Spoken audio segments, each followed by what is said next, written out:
Bienvenidos sean al Instituto Teológico San Fulgencio, al Instituto Superior de Ciencias Religiosas San Fulgencio, y también convocamos en nombre de la Extensión de Murcia del Instituto Teológico, del Instituto de Ciencias Religiosas San Dámaso, afiliado también como extensión a la Universidad Eclesiástica San Dámaso. Nuestros centros de la diócesis son de la Universidad Pontificia de Salamanca. Lo primero que les digo es que estamos en la sesión vespertina. Esta mañana tuvimos otra sesión con el mismo formato, con la misma pretensión, para los alumnos del Instituto Teológico. Tuvimos esta mañana y tenemos esta tarde la segunda sesión académica teológica fulgentina, una tradición que en el Seminario Conciliar de San Fulgencio, que este año celebra los 425 años de su fundación, en 1592, una tradición que siempre nos caracterizó a los humanistas, a los canonistas, a los teólogos, y ya fueran alumnos externos, seglares, o fueran alumnos internos que se dedicaban a formarse para ser sacerdotes, y es que había veladas teológicas donde un alumno, un catedrático del centro o algún invitado tomaba la palabra en torno a un tema. Esta noche vamos a hacer un trabajo que hemos titulado El placer de leer, el placer de escribir, José Jiménez Lozano. El motivo es sencillo. Se acerca a los 90 años nuestro autor y es probablemente ese laico católico, ese laico escritor y periodista, el que ha sido reconocido internacionalmente con el más alto galardón de las letras castellanas, que es el Premio Miguel de Cervantes.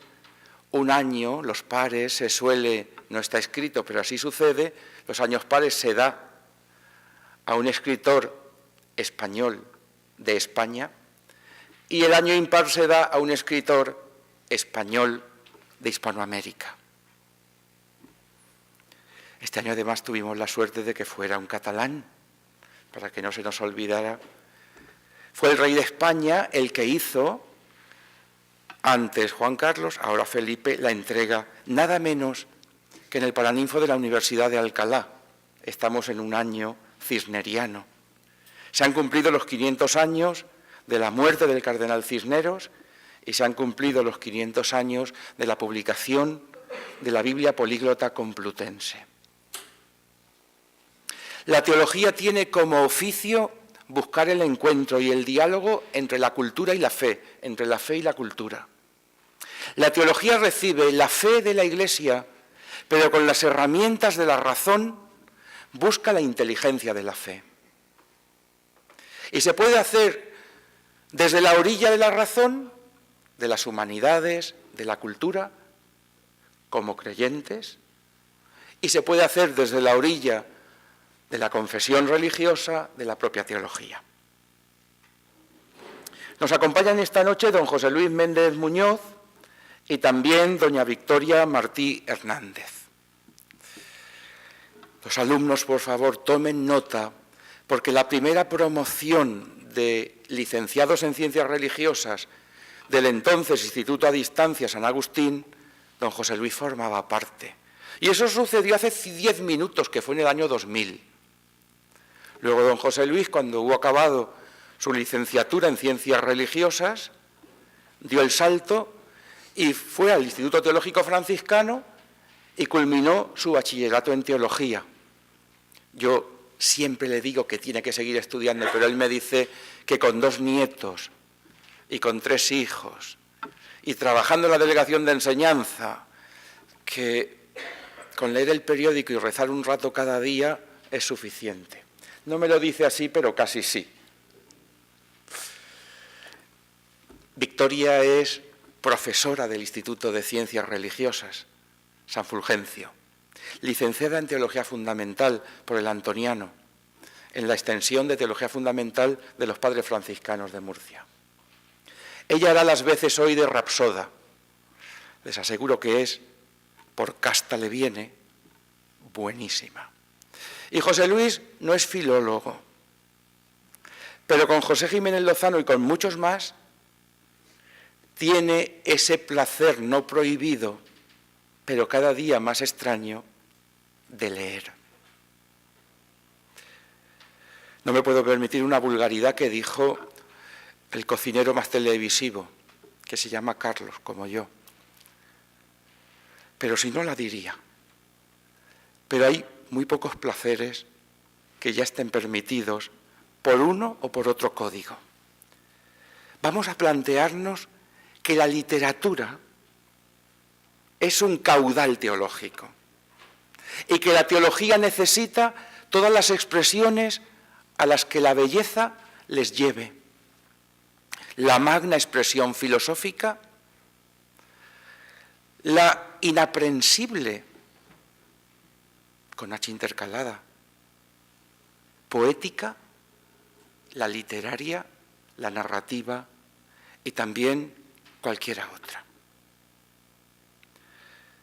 Vamos a tener un ratito de presentación con lecturas directas, también alguna imagen, si nos da tiempo algún vídeo.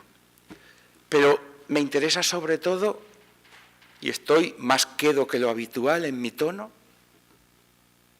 me interesa que entren, como los magos de Oriente entraron en aquella cueva donde se juntaron la fe de Abraham y la razón de los magos, de los sabios de este mundo. El precio.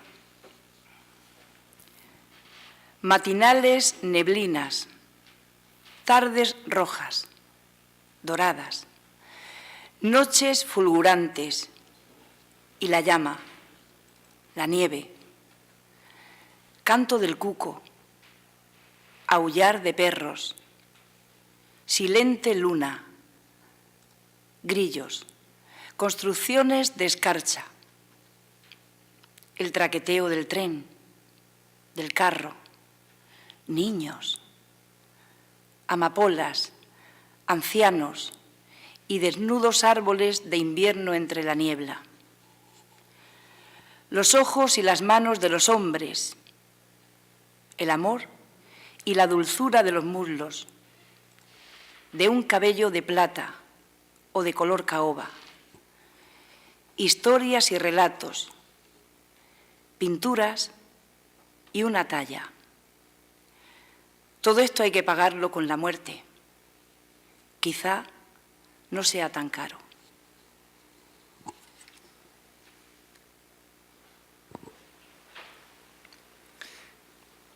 Buenas noches. Hemos querido empezar así un poquito con terapia de shock, con unos versos geniales de un hombre genial. En primer lugar, tengo que agradecerles con humildad, pero de todo corazón, su presencia.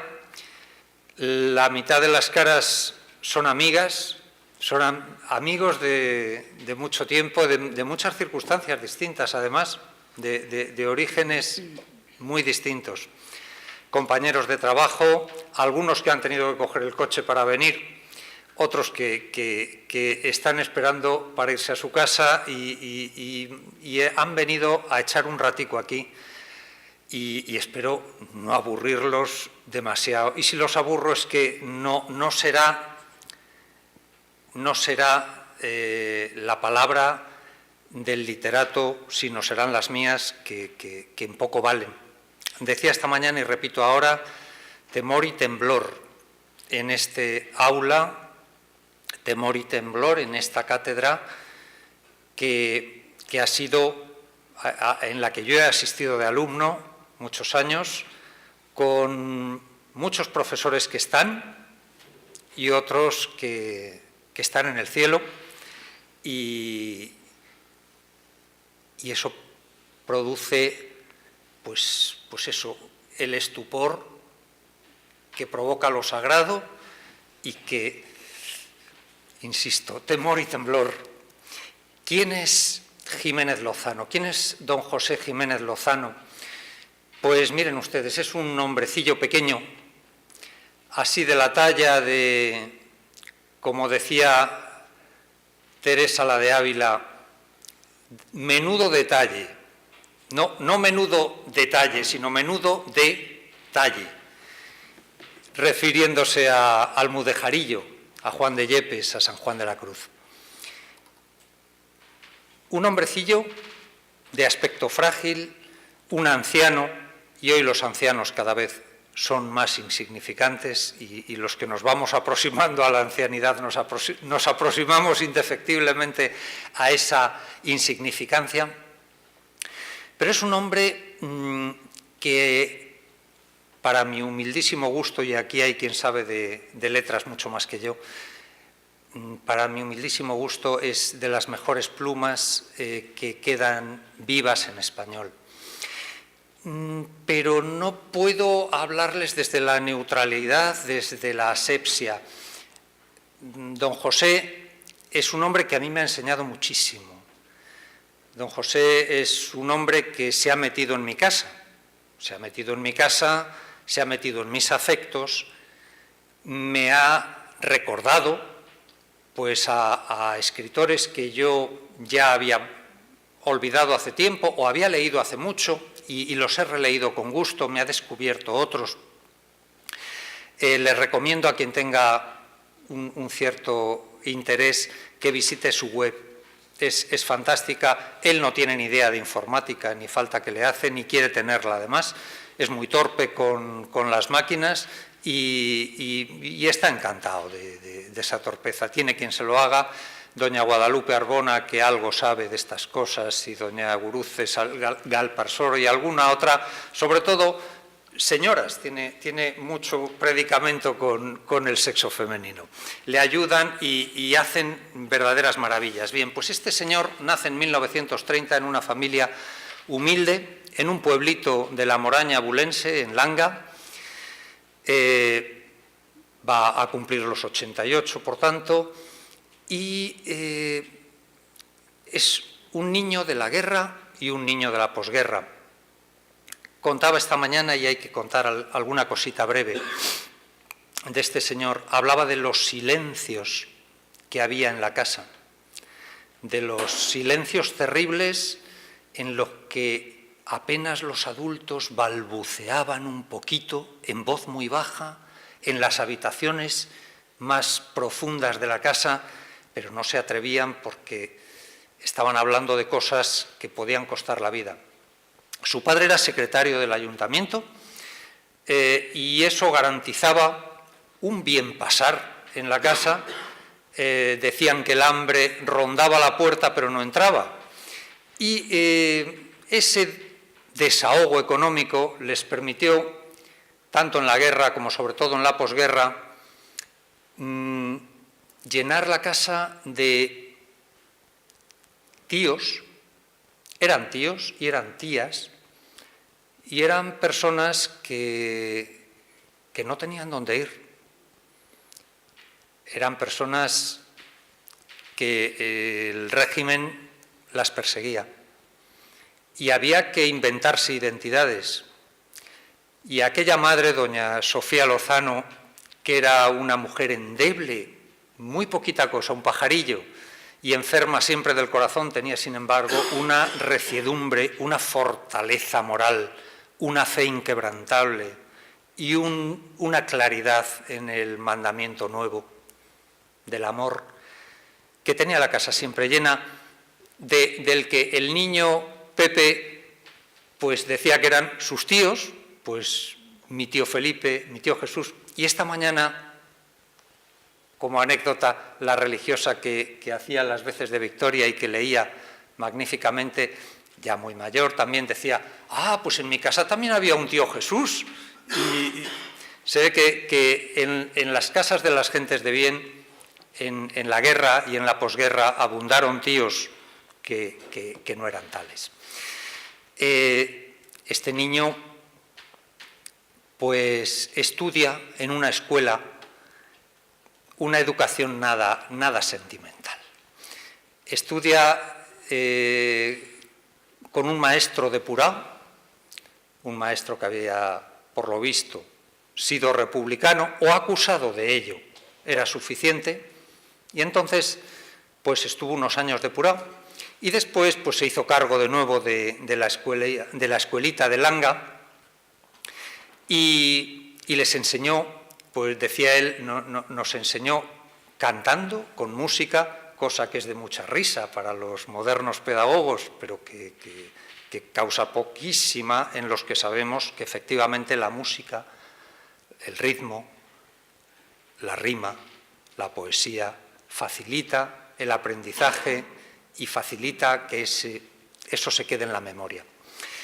Y él decía que sabía pronunciar Tiglath-Pileser y Miramamolín y Nabucodonosor perfectamente, y que aquel maestro le enseñó lo fundamental de lo que él sabía. Contaba dos cosas, una anécdota, la misma anécdota de dos personas. Había dos personas en el pueblo, uno era un pobrecico, un pordiosero de los muchos que había en la guerra, y otra era una mujer que había perdido la cabeza, también como otras muchas, ante los horrores, los disparates y el salvajismo que hubo en nuestra guerra civil, y estaba completamente trastornada. Y decía don José que incluso en la calle pues se podían más o menos hacer algún cierto chascarrillo, pero cuando esos hombres, ese hombre, ese pordiosero o esa trastornada entraban en la escuela, todos se ponían de pie. Porque había entrado un ser humano. Y no solamente había entrado un ser humano, había entrado una víctima, un aplastado, un pobrecillo. Dice don José que nadie sabe tanto de historia como aquellos que les toca pagar la cuenta de la historia y cargan sobre sus espaldas con sus excesos. Luego se va antes de irse a estudiar a Ávila, una anécdota de la chica que tenía en casa. Decían que claro, que había pobres pues a punta de pala, y que esos pobres pedían, pordioseaban, pedían por amor de Dios, y que él le habían enseñado sus padres a besar el pan que les daban, incluso la ropa que alguna vez también les daban, y entraban en la casa muchas veces a abrigarse en aquellos inviernos de Ávila. Pensemos en las imágenes de estos días que en aquella posguerra pues eran frecuentísimas, desgraciadamente, pero sin coches, claro. Y entraban a la casa, y la chica que tenían en casa, la María, una chica de servir, analfabeta, le decía: ¡ay, hijo, que estos son como tú y como yo, y tú y yo nos podemos ver mañana así! Míralos siempre a los ojos y verás que son como los de los Cristos. Y era analfabeta la María, no sabía. Luego marcha a Ávila a estudiar bachillerato, elemental primero, en Valladolid termina el superior, y ya en aquellos años aprende el gusto por la lectura que le venía de aquella escuela. Y leía pues a Azorín y a Unamuno y a Galdós y a John Donne y a Dostoyevsky y a Tolstoy,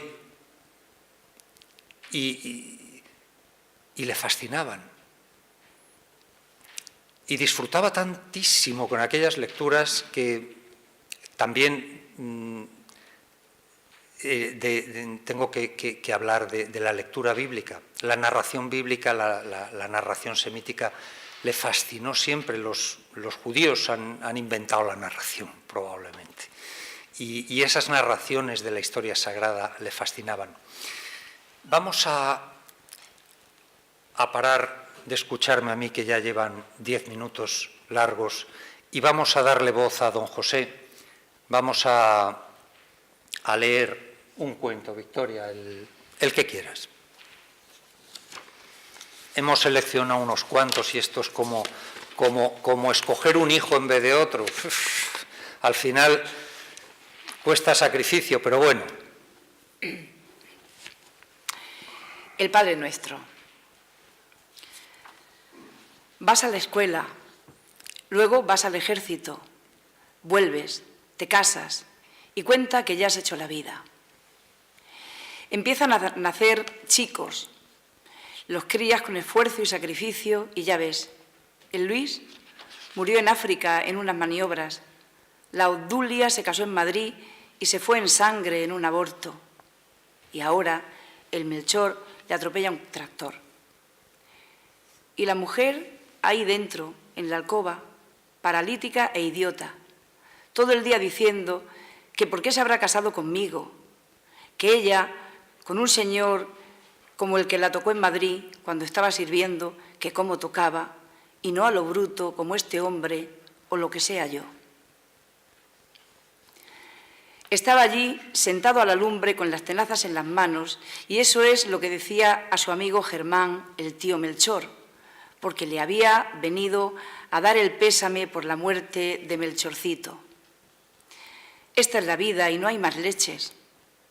Y ahora ya, Germán, con mis 69 años, pues ¿qué pueden esperar como no sea la muerte? Las campanas tocaban terceras para el entierro de Melchorcito y la casa se iba llenando de gente que en cuanto él saliera de la cocina le alargarían la mano y le dirían: te acompaño en el sentimiento o le acompaño a usted en el sentimiento, tío Melchor. ¿En qué sentimiento? Si él no sentía nada. Lo mismo que tenía las manos llenas de callos y podía arrancar los cardos o las ortigas sin percatarse apenas porque no le herían, lo mismo tenía el alma. Y menos mal, dijo, que sólo así pueden soportar la vida, porque lo mismo te da 8 que 80. Hasta te dan ganas de reír incluso ante el ataúd de tu propio hijo. Lo principal es tener salud para encomendarle a Dios, se atrevió a decir el tío Germán antes de levantarse. ¿Y qué voy a encomendarle yo a Dios, Germán? ¿Es que todavía habrá otra vida además de esta? No, ya está bien así, contestó el tío Melchor. Se levantó, se echó la pelliza por los hombros, que se le había deslizado al levantarse y salió de la cocina, mientras su mujer repetía todavía que pobre Melchorcito, y que por qué no se habría casado ella con el señorito que sabía tocarla también. Y mientras el cura ya estaba cantando a la puerta cosas tristes sobre la misericordia de Dios y la paz de esta casa. Pero el tío Melchor solo murmuró: puñetas con la vida.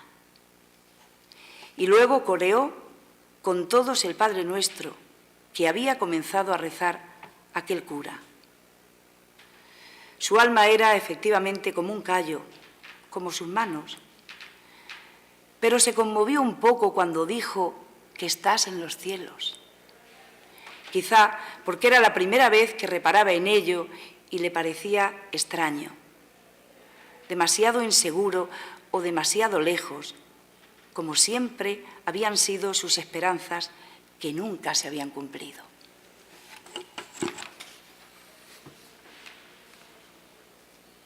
Sobrecoge, sin duda,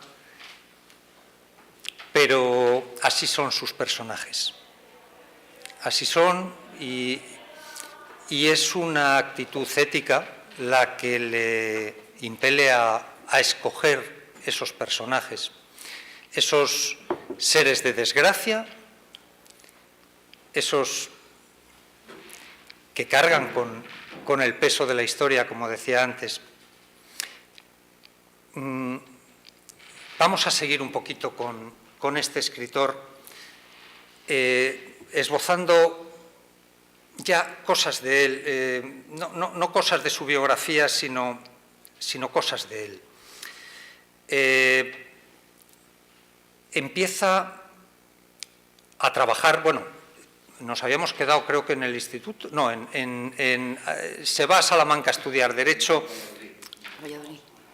y en Madrid decide preparar oposiciones para judicatura, cosa que no abandona antes de un año, porque él ve el Código Penal y ¿cómo puedo yo condenar a un pobre hombre a esta barbaridad? Pero qué disparate. Y deja una posible carrera de juez. Y entonces empieza periodismo. Estudia periodismo en la Escuela Oficial de Periodismo de Madrid. Se incorpora al diario El Norte de Castilla, en un momento en que en el norte de Castilla escribían, pues seguramente los mejores escritores en lengua española que ha habido de la mitad del siglo XX para acá. Pues el padre Martín Descalzo, Francisco Umbral, Miguel Delibes, que era el director cuando él llega al periódico, César Alonso de los Ríos, Pérez Pellón, lo mejorcito. Y allí empieza a escribir, tiene una columna que era Un cristiano en rebeldía. Empieza a escribir sobre cuestiones religiosas. Simultánea también en una de las mejores revistas que había en aquella época de la transición, que era Destino. Destino, los que ya peinamos canas sabemos que fue una editorial donde se hacía la mejor literatura que se hacía en español, con muchísima diferencia, y aquella editorial voy a decir una maldad, aquella editorial la llevó adelante Josep Vergés durante muchísimos años y la compró un grupo que entonces abanderaba un tal Jordi Pujol, no sé si les suena. Dicha está la maldad, pasamos adelante. El concilio le pilló escribiendo en los dos medios sus artículos sobre el concilio y sobre teología, que él ni es teólogo ni presume de serlo, pero son fascinantes. Después dirigió el norte de Castilla durante 3 años, fue su director hasta su jubilación como asalariado y a partir de ahí pues siguió escribiendo en El País muchos años. Después, claro, le tildaron, como es natural, de rojazo, porque a quién se le ocurre un católico escribir en El País. Pero es que después se pasó al ABC y los mismos etiquetadores lo tildaron de facha enorme. Y en la actualidad escribe en La Razón, con lo cual ya ni les cuento. O sea, eso ya es el no va más. Bueno, quiero decir, es un hombre al margen de modas. Él dice, porque todos estos datos que yo les he contado de su vida, es prácticamente imposible sacárselos a él. Él no habla jamás de sí mismo. Tiene un pudor exquisito para hablar de sí mismo. Dice que es muy vanidoso y que no le falta a él más que hablar de sí mismo. Dice que el yo debía de ser algo totalmente prohibido hasta los 30 años, que antes de los 30 años no se debería pronunciar jamás la palabra yo, porque eso es casi blasfemo, y que después debería utilizarse como algunos soldados de élite llevan sus raciones de emergencia, dice, cuando ya lleven 30 días de ayuno. Entonces, ya cuando no haya más remedio, utilizamos el yo. Mientras tanto, vanidad de vanidades. escribe su primera novela a los 41 años, en 1971. Tengo aquí en los papeles 1941, pero no es verdad, en 1971. Historia de un otoño. ¿Y quiénes son las protagonistas de esa novela? Pues son las monjas de la abadía de Port-Royal de Champs en Francia. Estas señoras son acusadas de jansenistas. Pues sí había algunos jansenistas entre los caballeros que las visitaban, entre los amigos de Port-Royal, pero ellas jamás tuvieron ese tipo de tentaciones. Eran unas monjas que procedían en su inmensa mayoría de la aristocracia francesa más elitista. Niñas que habían sido educadas para tocar la espineta o el violín y que se dedicaban a limpiar las cuadras y a cuidar de los enfermos, a curar a los enfermos, a alimentarlos, a lavarlos y a vestirlos. A aquellas pobres mujeres se les prohibió el que ingresaran nuevas novicias y trataron de hacerles la vida imposible por todos los medios. Luis XIV, con la complicidad del Papa, pues les hizo la vida imposible hasta que finalmente mandaron exclaustrar a todas las monjas, las mandaron una a distintos monasterios para que no supiera ninguna nada más de las demás que habían resistido. Ya eran todas ancianas porque no habían ingresado novicias, era como uno de nuestros monasterios hispanos de ahora, pues con mucha anciana, pues así estaba. Y mandaron a punta de espada exclaustrarlas a todas, demolieron la abadía, araron el cementerio, profanaron las tumbas y no quisieron dejar recuerdo ninguno. Sin embargo, pues este señor que apuesta siempre por los perdedores, pues hizo una novela magnífica, Historia de un otoño, que les recomiendo encarecidamente. Vamos a hacer otro salto. Vamos a leer unos versos. Victoria, escoge.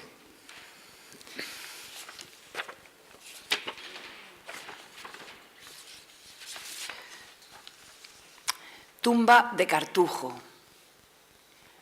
Ni nombre, ni leyenda.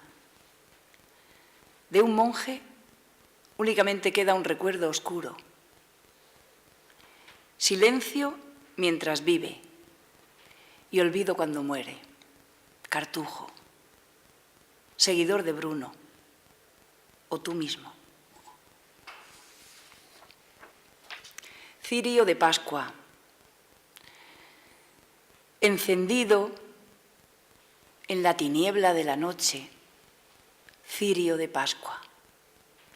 Tu resplandor tan débil se alza hasta los astros rutilantes, mas pasarán los astros y a tu luz se hará el juicio sobre el mundo.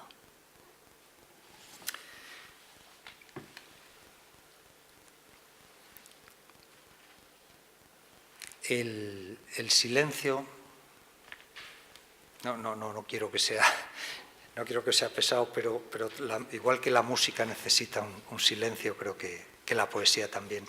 Voy a leerles ahora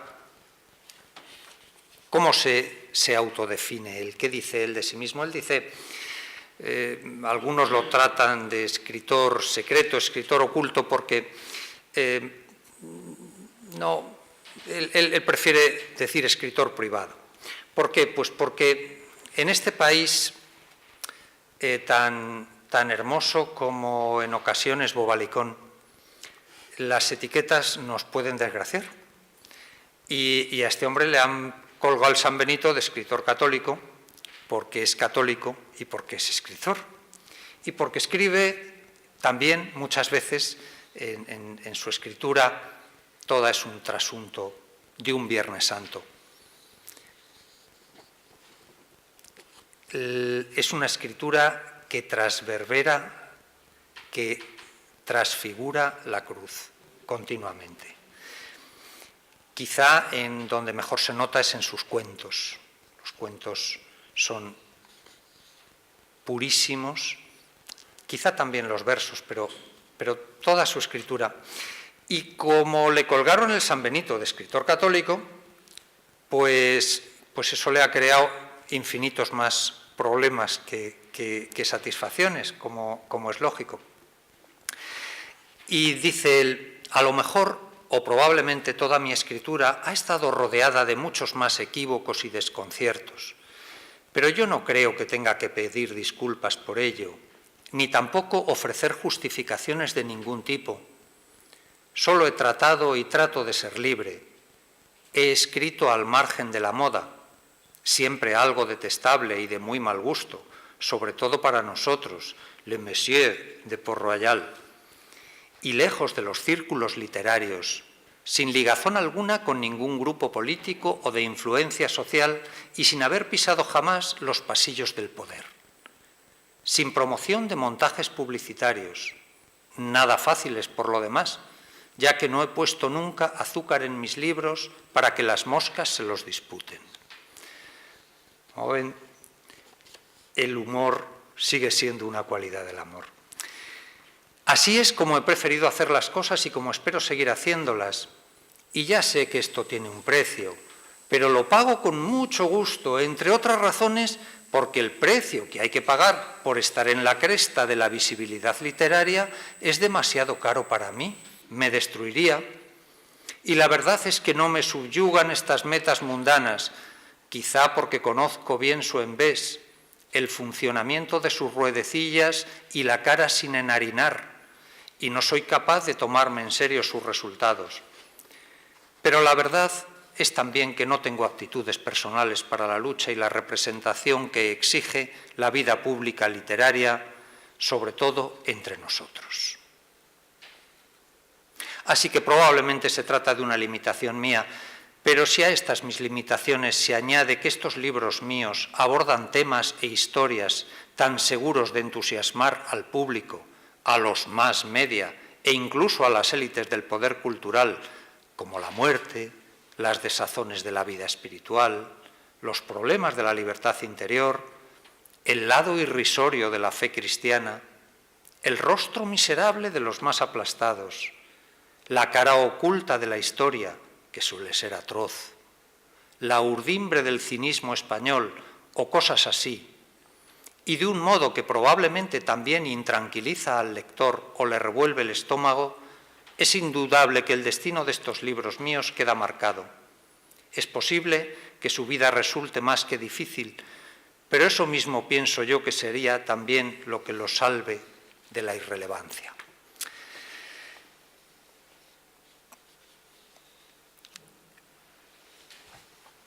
¿Qué dice? Es que prefiero que hable él de verdad a que hable yo. ¿Qué dice, por ejemplo, de los libros? Cuenta que en una carta a un embajador, Maquiavelo, le escribe: después de trabajar todo el día, con la tarde ya caída, entro en casa en mi estancia. Me cambio de ropa, poniéndome los hábitos de ceremonia y curia, es decir, la ropa con la que recibía a los embajadores y a la curia. Y abro los libros de los hombres antiguos. Y no siento durante 4 horas de tiempo ningún tedio. Olvido toda preocupación. No temo a la pobreza. No me empavorece la muerte y todo yo me convierto en ellos. ¿Qué es leer? Pues leer es vivir otras vidas. Y sus libros, o los libros, porque cualquier libro que lo sea, él distingue muy bien entre papel impreso encuadernado y los libros. Papel impreso encuadernado hay a docenas. Si quieren les hablo del catálogo de IKEA, que ya tiene más ejemplares que la Biblia. Bueno, bien está. Pero ¿qué son los libros? Pues los libros son algo que nos trastorna y nos consuela, que nos acompaña, que nos ayuda a vivir. Los libros son apoyos en las horas de tristeza. Los libros son amigos con los que conversar, en los que descansar. Y esos libros que lo encandilan, él dice que la única cosa que le gusta más que contar historias es escucharlas. Esos libros que le encandilan han urdido una personalidad espectacular. Miren, este hombre ha decidido vivir toda su vida, nació en un pueblito, estudió en la capital y después decidió irse a vivir a Alcazarén, un pueblecillo de 500, 600 habitantes tendrá, quizá no tantos, en Valladolid, pero no por una decisión horaciana de huir del mundanal ruido. Él dice que podría escribir exactamente igual en Alcazarén que en París, siempre que pudiera aislarse y recogerse un poco, pero sencillamente huyendo del ruido, huyendo de ese yo, huyendo de ese prestigio literario, huyendo de la visita a los pasillos del poder, del compadreo con la industria cultural, con ese disparate que ha dado en llamarse industria cultural, lo cual es una contradicción in terminis, o es industria o es cultural. No es posible que el lobo se convierta en oveja, ni la oveja en lobo. Por decirle cosicas de él, según él las escribe, en ninguna otra realidad puedo convertirme, no en otro yo, ni en el más íntimo, no en otra cosa, aunque sea llama o estampa de guarda de mi alma, como la pintura de la mujer de Job, de Delatour, que René Char llevaba siempre en su cartera, o la fotografía más amada, porque lo que leo puede constituirme y me constituye. Leo para ser constituido y transformado, para vivir otras vidas y dar la vuelta al mundo, o tomarle a peso y comprobar que no pesa, como Teresa de Ávila hacía después de que leyó aquel libro que la descubrió el trasmundo, la arrastró a él y la dejó para siempre amiguísima de ellos. Libro y lectura. Vamos a leer ahora un cuento. ¿Lo leo yo? Se ha empeñado Victoria en que lo lea yo. Claro, bebe agua. Todavía no hace falta, Bien. es que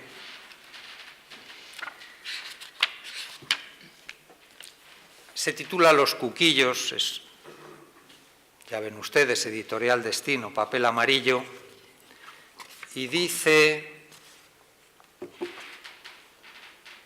que es de 1976. Pues mire usted, don Bernardo, que lo he consultado con la Ignacia, mi mujer, y lo he pensado bien y lo vamos a dejar. Usted dice que es pleito ganado por abuso de menor de la Concha, mi hija, y el señorito don Luis que la ha deshonrado. Pero pensándolo bien, la Concha se puede ir a servir a Barcelona y en paz. Que, como es pobre, lo que la ha pasado con el señorito don Luis la iba a pasar de todas maneras. Otro día. Así que lo principal es que encuentre un apaño que nunca faltará y ¿qué se le va a hacer? Pero meternos nosotros con el señorito don Luis, no. Que mi mujer la Ignacia decía, pero es que no te acuerdas del padre del señorito Luis, que imponía cuando iba por la calle y hasta el cura se ponía de pie cuando entraba en la iglesia, aunque estuviera de rodillas con el Santísimo expuesto. Y mira mi pobre padre, decía la Ignacia, que tenía un galgo que le gustaba a don Herminio, el padre, que en paz descanse, del señorito don Luis, pues como corría más que el suyo, le quebró una pata al pobre galgo. Y como el animal se puso bueno, acabó cortándosela y la tiró envuelta en un papel de periódico al corral de mi padre y había escrito: como no matas marranos, aprovecha ese jamón, Antonio. Que no hay quien pueda con los poderosos, don Bernardo.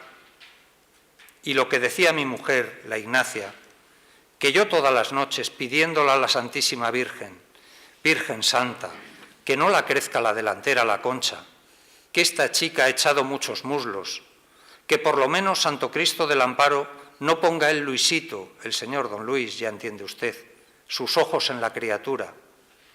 Pero ahora ya, ¿qué le vamos a hacer? Pero denuncia, no.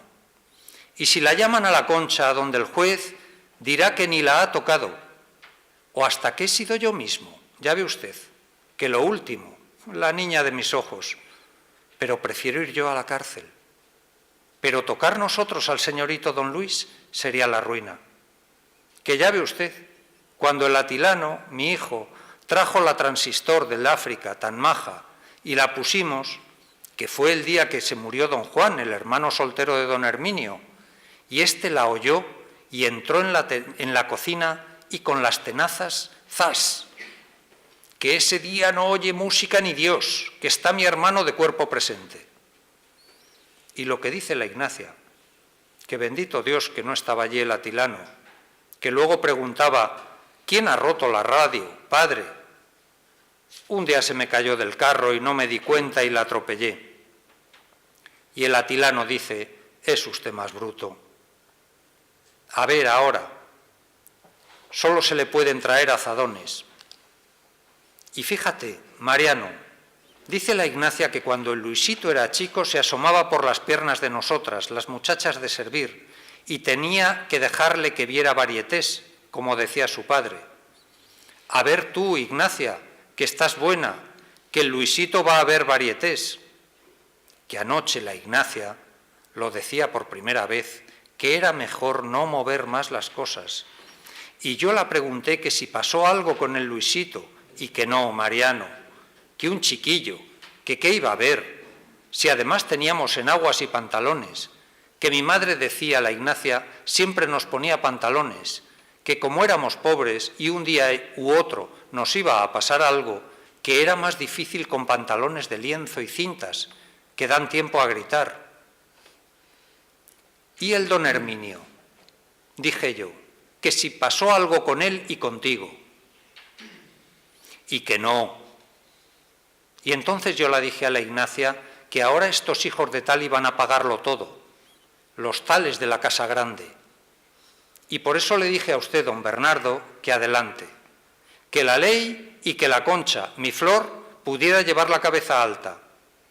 Pero la Ignacia que no, que acuérdate que tuviste que cederle la tierra buena, la que teníamos de huerta, por 4 perras, y yo que al diablo con las tierras, que acuérdate que el muleto que no quisiste venderle se te murió muy raro, y yo que adelante, sin embargo, que acuérdate que el Atilano no pudo ir voluntario a la mili porque el don Herminio dio malos informes, pero ya ha vuelto, la digo, hasta que anoche, señor abogado, usted es hombre y sabrá qué puñalada tengo. La Ignacia de rodillas venga a repetir que por nada del mundo toque al señorito don Luis. Que acuérdate que estuviste en la cárcel cuando la guerra y que eras de la casa del pueblo. Y yo que eso se acabó, Ignacia. Y ella, que no lo hagas, que no lo denuncies. Y yo, que ya está hecho. Y entonces, don Bernardo, la Ignacia dijo: ¿me ves? ¿Por qué te crees que te sacaron de la cárcel? Porque tuve que acostarme casi un año con el don Herminio para que salieses. Y entonces yo, señor abogado, le di a la Ignacia un bofetón en la cara y allí se ha quedado echando sangre. Pero, ¿qué iba a hacer? Pero lo de la Concha tiene que pararlo usted como sea. Aquí tiene 5.000 pesetas que tenía para un marrano, más no tengo, pero párelo usted y en paz. Que soy pobre y quiero ser hombre como los demás. Pero tiene razón la Ignacia, que hay que nacer, y nosotros hemos nacido para nada. Todos castrados teníamos que estar los pobres, y ya se habría acabado la raza. Por eso, a lo mejor, la Concha, con la desgracia, no encuentra acomodo de nadie, y sería mejor. Por lo menos por su parte, esta familia de los cuquillos, como nos llaman, no cantaría más en este mundo, ni nadie podría reírse de nosotros. Que también se lo digo al Atilano, y él es conforme con que usted pare este asunto y lo comprende.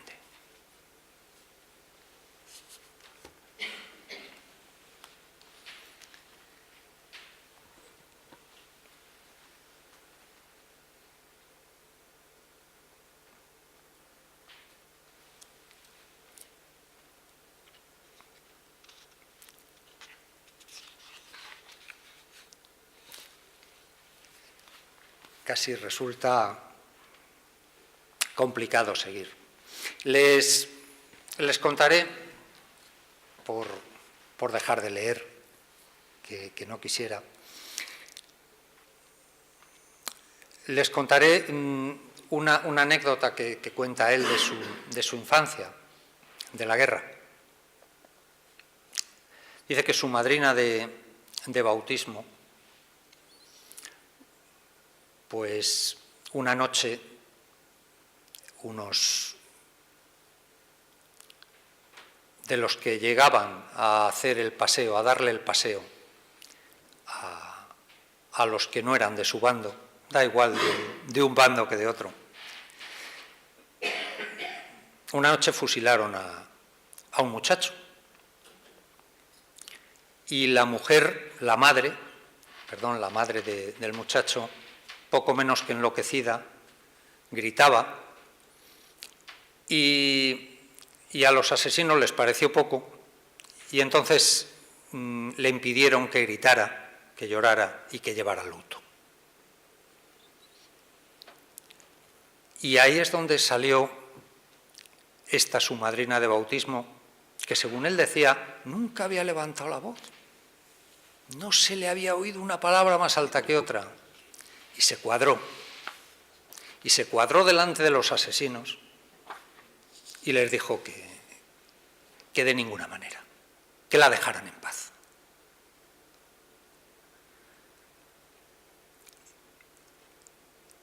Y fue la primera voz que en aquel pueblo se erigió en conciencia contra aquellos cleontes. Y dice, solo muchos años después descubrí que era Antígona, pero fue una Antígona de una pieza. Estos son sus personajes, esta es su vida. Vamos a una poesía que nos endulce un poquito. Evolución. Un día, tras su llantar, un mono aplastó con su pie un gorrioncillo.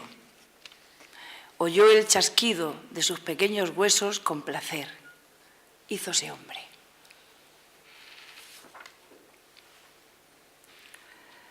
Mendiga ciega. Mano extendida de mendiga ciega. Ya ni pedían limosna. Era una cariátide tallada en la desgracia. Y en aquella calle céntrica sostenía el techo del mundo.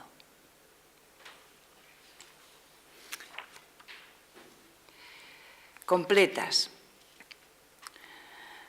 Ruegas que sea la sombra de sus alas, las del Señor del mundo, las que te cobijen en la noche. Un perro ladra. La luna ya ha encendido su lámpara. El silencio unge con sus aceites invisibles las heridas del día. Todo está completo.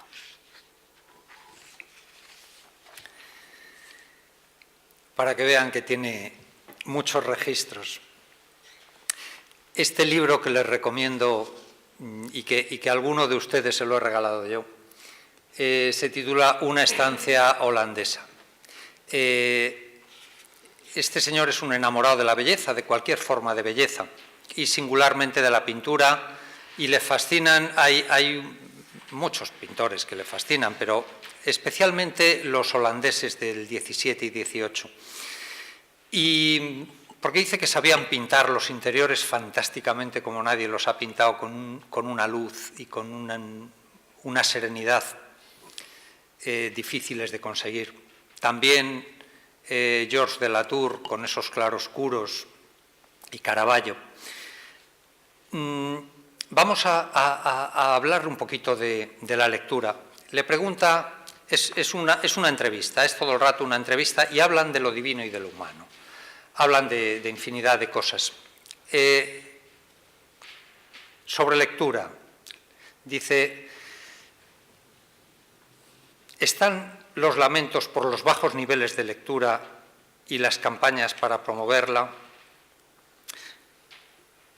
Y contesta, mire usted, el que no lee es que no tiene necesidad de ello.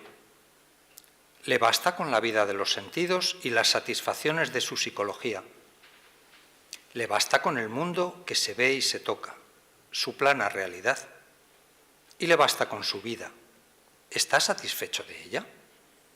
No tiene necesidad de otras vidas, de ninguna aventura interior, de llenar su alma con el pensamiento y la sensibilidad de los siglos, de ajustar su razón para el conocimiento, de saber cómo se es hombre. Ese alguien está tan tranquilo y feliz sin todo eso. Y este es el primer momento de la historia humana en que las gentes, a comenzar por los jovencitos, se sienten felices de ser ilustrados. Y ni por asomo pueden sospechar lo que es un libro, cuando es un libro, claro está, para la vida humana. Y a ese señor que puede decírsele para que lea, ¿y para qué va a leer? ¿O qué es lo que puede leer? Esa es la cuestión.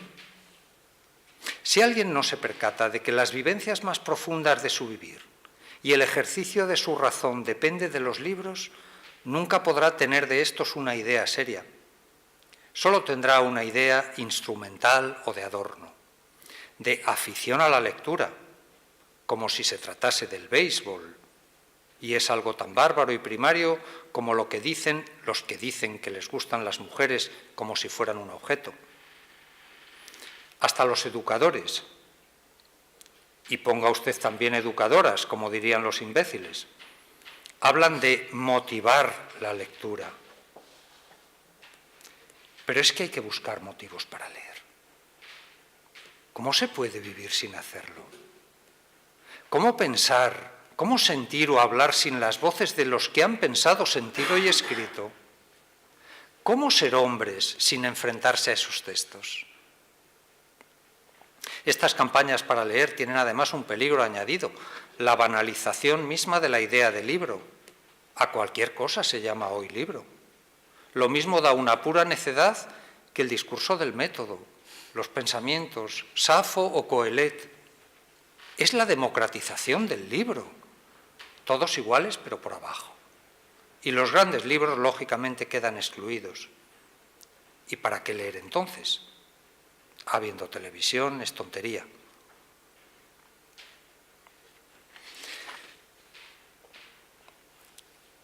Dice un poquito más adelante, todos nacemos en estado de Homo neanderthalensis, por decirlo así.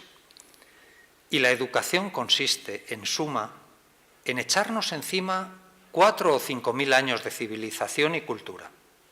Y un poquito más.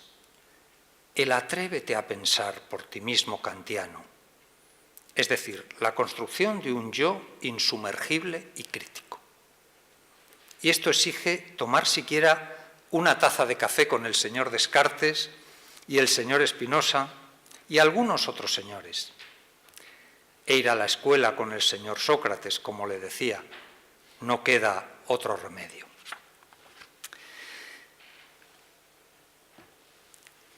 ¿Qué les voy a contar? No es un hombre que brille a pesar del Premio Nacional de Literatura, a pesar del Premio Cervantes, a pesar del Premio de la Crítica, a pesar de la medalla que le ha otorgado el Papa Francisco a instancias del cardenal Ricardo Blázquez.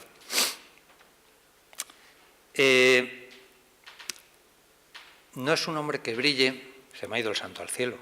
Bebe agua. Seguramente ni lo han notado. Bebe agua.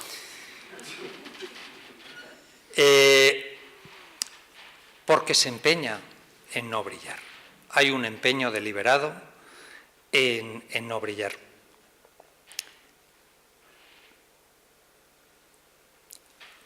Un concepto suyo, vamos a leer también, por ejemplo, el concepto amor.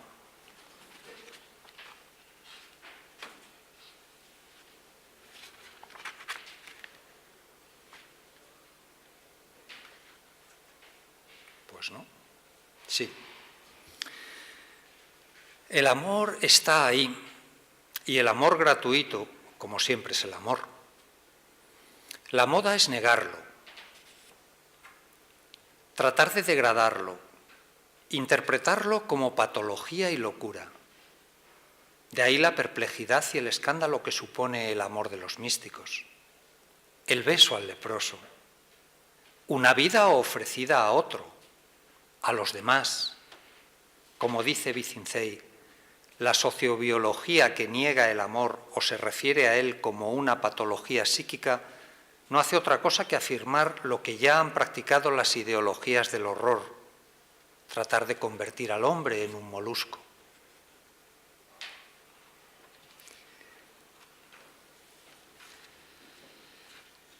Y sobre la santidad, que es una forma de amor, también le pregunta: me asalta una curiosidad de saber posmoderno. ¿Tiene sentido para usted el suspiro de Bloy? Solo hay una desgracia, la de no ser santos. Y él contesta: León Bloy habla ahí desde su radicalismo acostumbrado y con los valores del sobrenaturalismo que pone en cuestión y relativiza todo lo demás. Pero de todas maneras, esa afirmación significa elevar a paradigma o valor supremo un cierto tipo de hombre que quizá ni siquiera llamamos santo, pero que seguimos reconociendo como el que está desposeído de sí mismo y entregado a los demás. Y tiene un corazón sencillo y no contaminado. No es tan fácil ser eso, y sin duda es una desgracia no serlo. Yo no quiero cansarlos más, llevamos una hora y, como mínimo, tienen ustedes la palabra o la oportunidad de tenerla.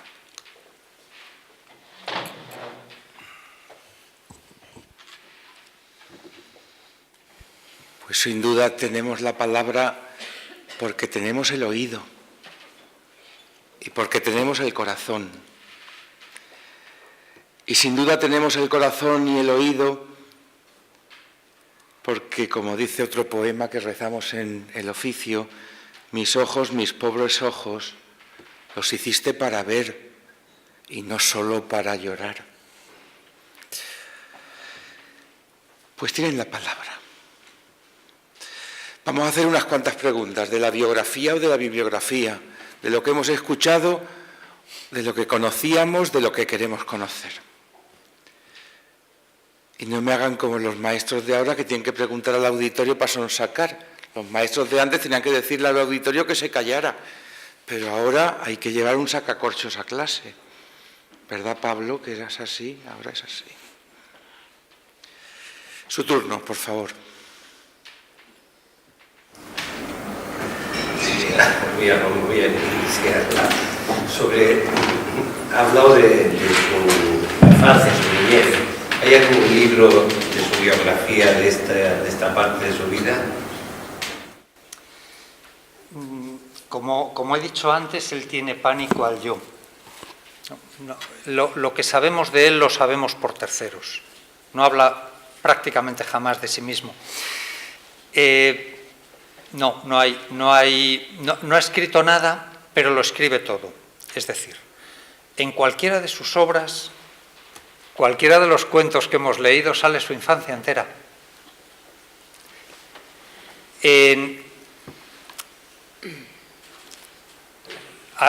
Le ha ocurrido con frecuencia además, que personajes que él ha inventado, por supuesto, algunos lectores le han dicho: pues he conocido a Paulino o a doña Manolita de Teorema de Pitágoras. No, esa señora no existe. Pues yo juraría. No,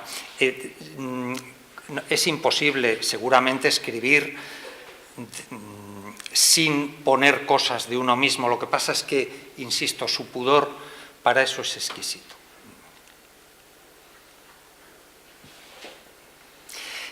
En todo caso, sí que se pueden saber, de donde más cosas se pueden saber de él, es de este librito de una estancia holandesa y también de sus diarios. Él escribe diarios, pero un concepto de diarios muy peculiar, muy propio. Sus diarios tiene escritos, ya no recuerdo si son 5 o 6, son notas cogidas a vuela pluma, de una cosa, de otra, de una conversación con un amigo, de una visita a una iglesita de un pueblo,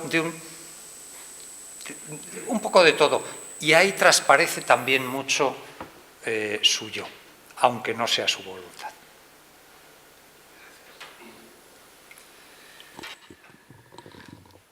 Hay un aspecto que yo les quiero subrayar, que está latente en toda la intervención de José Luis de esta tarde.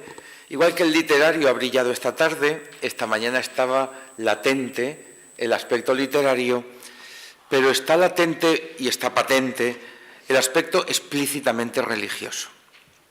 Hay un magnífico libro de José María Gironella, 100 españoles y Dios, que después tuvo una segunda edición, ya entrados los 80, y ahí el personaje español 40 es José Jiménez Lozano. Vayan a nuestra biblioteca, lo pueden acceder por internet. No podemos colgarlo, pero el personal de la biblioteca les dejará el libro. Lean entre clase y clase en los 15 minutos una tarde José Jiménez Lozano. Ya me contarán. Verán qué forma de decir el credo, el constantinopolitano niceno, y qué forma de decir en los años 60 que el marxismo iba a derrumbarse. Cuando toda Europa estaba coqueteando con el marxismo, él ya decía, ¿cómo era la palabra, José Luis? Pues la tendré que encontrar, pero hablaba un poco de que estaba en contra de tantos miedos que había en la Iglesia y de tantos ascos a tantas cosas y especialmente acababa hablando del marxismo. Pues no sé si lo encontraré. Lo buscarán en la biblioteca. Son los alumnos, sobre todo, muy buenos alumnos, y saben que el libro es el mejor amigo. Seguimos con su turno.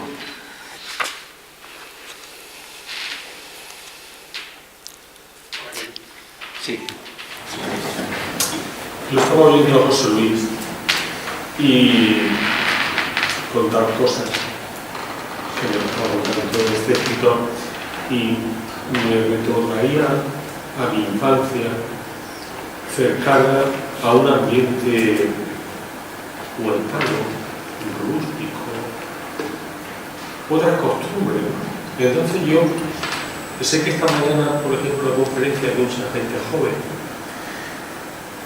y me estoy planteando la posibilidad, ¿qué posibilidad tiene hoy el chico joven, es decir, 18, estudiante, de comprender ciertas cosas de las que estaba contando, sin haber vivido esa posguerra, sin haber vivido esa llamada del pordiosero o del mendigo en la puerta pidiendo un mendrugo de pan, o dándole el beso al trocito de pan cuando se caía, o si no, observado que su padre con el cuchillo a la hora de partir el pan hacía la señal de la cruz. Creo que les queda un poco lejos si no han tenido esas vivencias un poco lejos. Esa sería una pequeña reflexión. La segunda es que tiene reminiscencias que ver cuando uno lee, por ejemplo, a Miguel Delibes. Entonces están contando por su ambiente, ese ambiente rural, y vuelvo a insistir en lo mismo.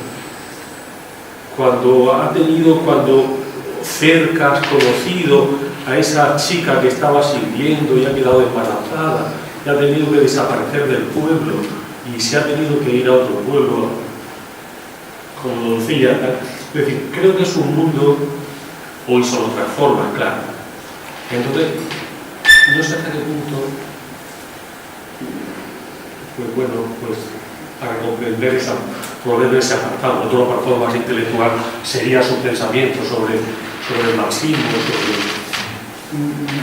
no entrarían de lleno, o hace falta, o no entrarían tan de lleno si no son conocedores de esa experiencia. Cierto, Diego, es así. Yo creo en la oralidad. La Biblia, antes de ser Biblia, fue tradición oral y no fue otra cosa. Mi abuela, y ahora hablo de mí, no debería, pero mi abuela, y mi mujer lo sabe, conservó siempre en casa, y la heredó mi tía, pero no está claro. Por esa herencia nos vamos a pelear hermanos y primos, probablemente. Heredó una cosa que era la manta del miliciano.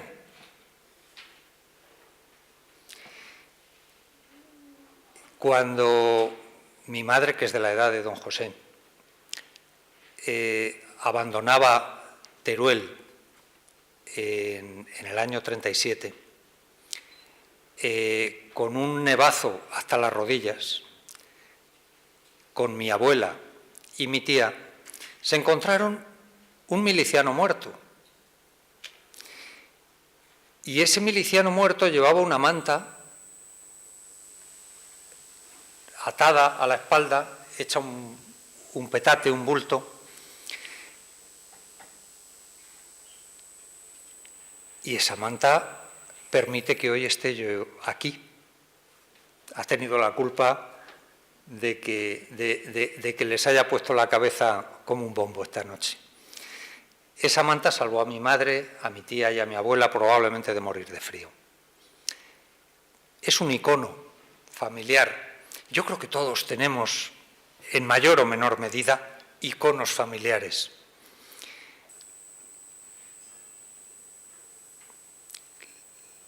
Si se puede salvar algo, Diego, si se puede conectar con esta generación digital, audiovisual, que solo cree en lo que sale en su tablet o en la pantalla de su móvil, si se puede conectar es por la oralidad. Y a lo mejor también los que peinamos canas tenemos una cierta responsabilidad de haber perdido esa oralidad. Mi abuela no le echaba ni un gramo de morbo a la escena del miliciano muerto. No, yo no sé cómo murió, si había sido un disparo, si había sido metralla, nunca nos... Pero la manta del miliciano.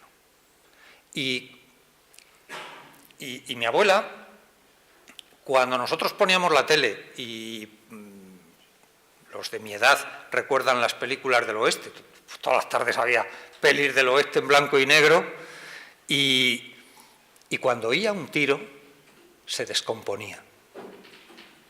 Y decía, no sé cómo tenéis estomagazos para ver estas cosas. Y se levantaba y se iba a la cocina. no hacía más reproches. Pero esa transmisión oral, pues quizás sea lo que nos pueda salvar. Don José se hace la misma pregunta. Hay un libro fantástico ahí, Los ojos del icono.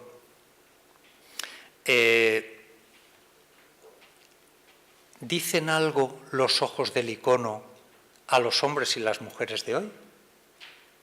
Esas imágenes que acompañaron a tantísimas generaciones, esas imágenes a las que tantísimos abuelos y abuelas nuestros les contaron sus miedos, les confesaron sus alegrías, les hicieron sus confidencias, con las que tuvieron trato, y un trato próximo, cotidiano. ¿Nos dicen algo hoy? ¿Es posible todavía que nos digan algo? Ese es el argumento de ese libro, repito, fantástico.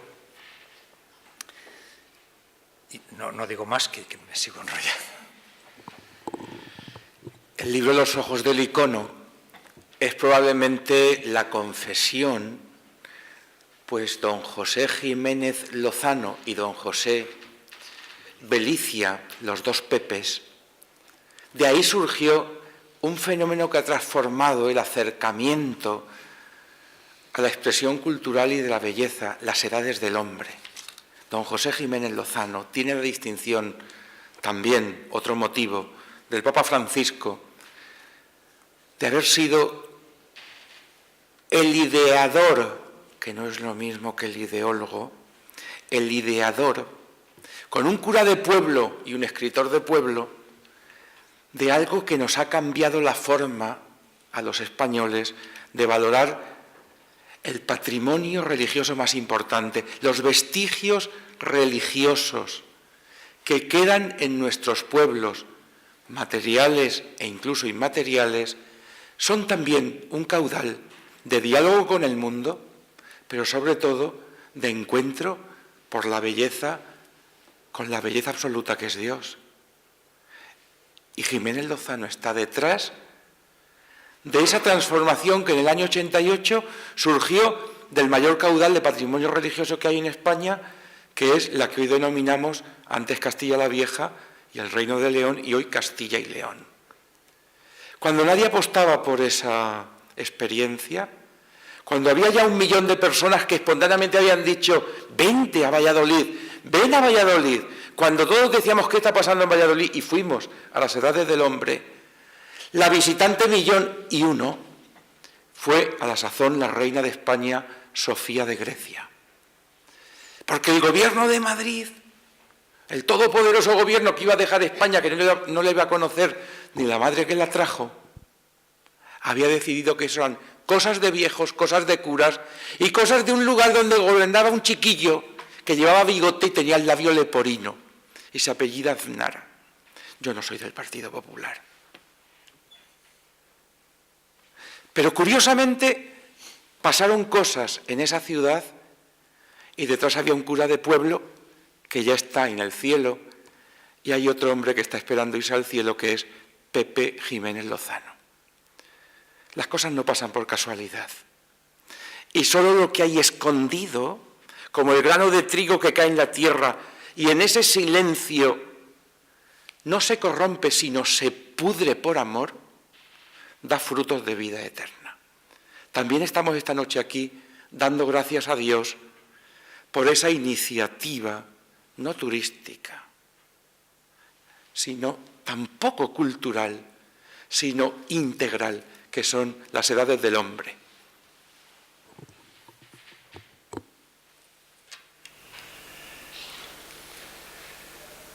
Pues yo creo que con un poema que nos lea Victoria, igual que hemos comenzado, podemos agradecer y podemos celebrar que... Vamos a leer un cuento. Yo, honestamente, los cuentos me gusta leerlos de uno en uno, pero es una excepción.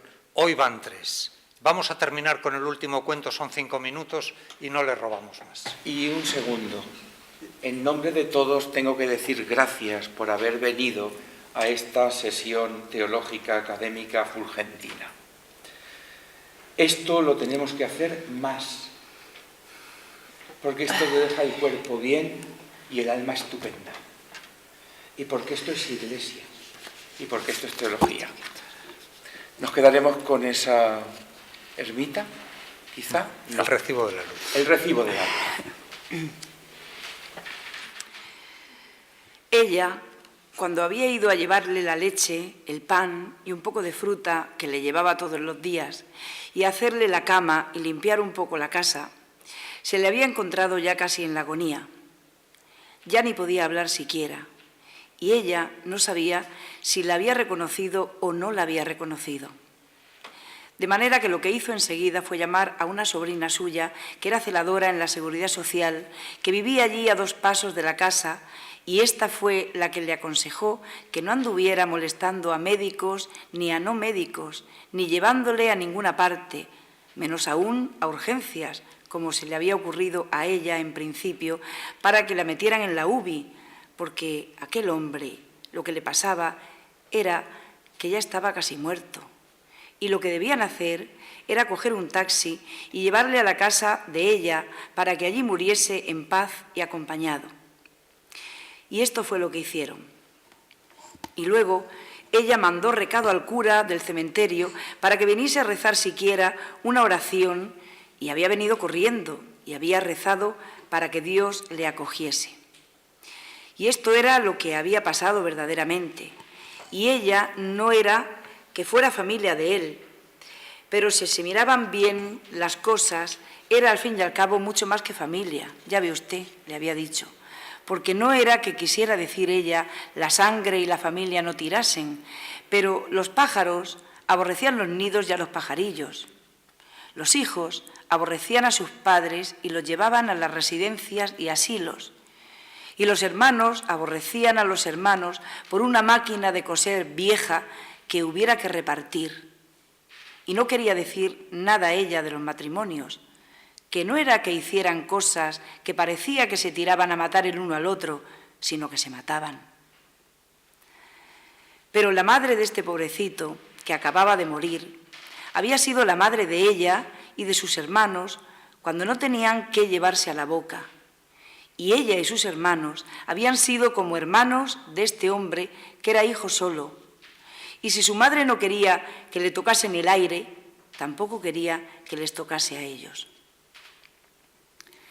Ella había sido la que había colocado a su madre de portera en aquella casa de 4 plantas, que era toda de ella, aunque la tuvo que ir vendiendo la pobre por las circunstancias de la vida, y solo pudo dejarle a él aquel piso en el que había vivido y siguió viviendo cuando toda la casa estaba ya deshabitada y llena de ratas y gusarapos, y el tejado era todo goteras, porque el dueño del edificio quería echarle a toda costa para hacer pisos nuevos. Pero la daba una limosna y no una paga por el piso. Y entonces, con ese dinero, ¿a dónde iba a encontrar él un techo para guarecerse?